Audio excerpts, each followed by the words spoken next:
Good evening, and welcome to the latest installment of Rating Center.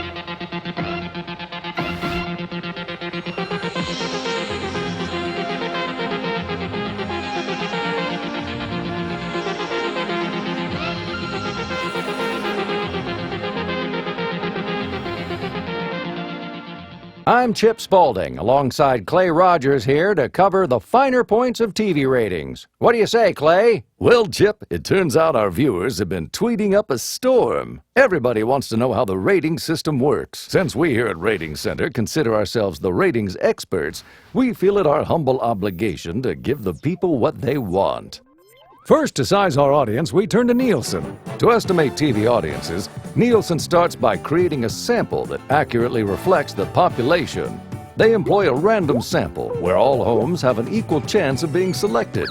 This ensures that the sample mirrors the population according to gender, age, geography, race, cable status, and other characteristics. So, say 49% of the population is male. Does that mean 49% of Nielsen's random sample is also male? Well said, Chip. And all under 140 characters. Totes tweet-worthy. Holy fastball, folks. I've just gotten word that a Nielsen correspondent is on her way to install a meter in an actual household. Let's go there live. Thanks, Chip. I'm about to place a meter that monitors usage on every TV, DVR, DVD, and game console in the home. Like a dog whistle that only the meter can hear, audio codes embedded in TV content identify the network, date, and timestamp. The Nielsen sample consists of homes that agree to participate for up to 2 years. The meters have remotes pre-programmed with each household's members' info. They log in when they start watching TV and log out when they're done. That data is then sent back to Nielsen each night to be processed. Wow, looks like networks and advertisers really know their key audiences. You mentioned DVRs. How do those factor in, Chip? Funny you should ask, Clay. I actually majored in statistics. Oh, really?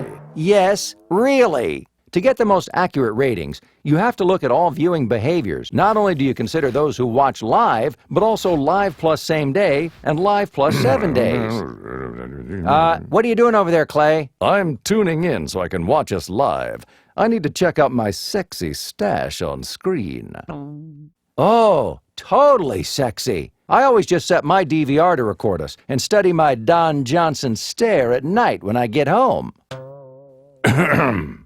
That reminds me, I need to set my DVR to record Real Housewives of Bristol while I'm on vacay for the rest of the week. That's the first thing I'll watch when I get home at the end of the week. Hey!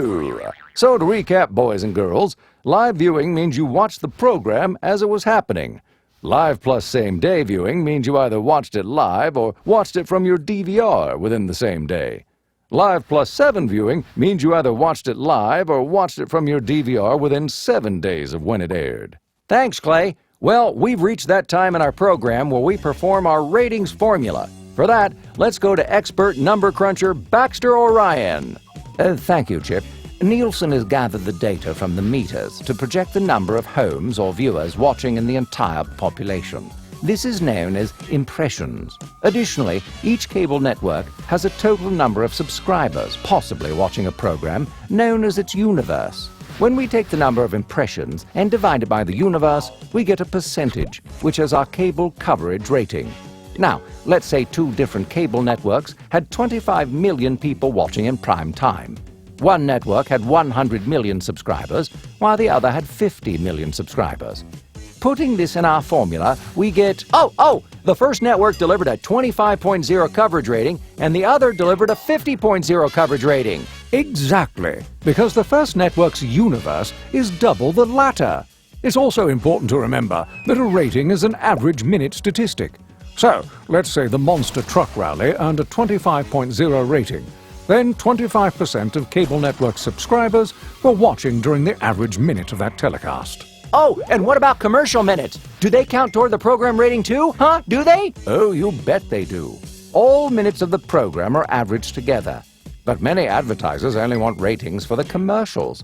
For that, we just take the average of each commercial minute's rating in that program, and we include anyone who watched live, plus any DVR playback within 3 days. We call commercial ratings C3 ratings. The C stands for commercial, and the 3 stands for viewing within 3 days. Bax, you're blowing my mind. What else you got? Cable network ratings can also be represented as U.S. ratings. Only now, the U.S. ratings universe includes all TV homes in the country. The number of impressions is now divided by the number of possible viewers in the entire country. This universe is used for all broadcast networks and, ultimately, for comparing one cable network to another. And that's all she wrote. Well, that's about all the time we have for this week, folks. This is Chip Spaulding. And I'm Clay Rogers for Rating Center, saying, Go forth and calculate.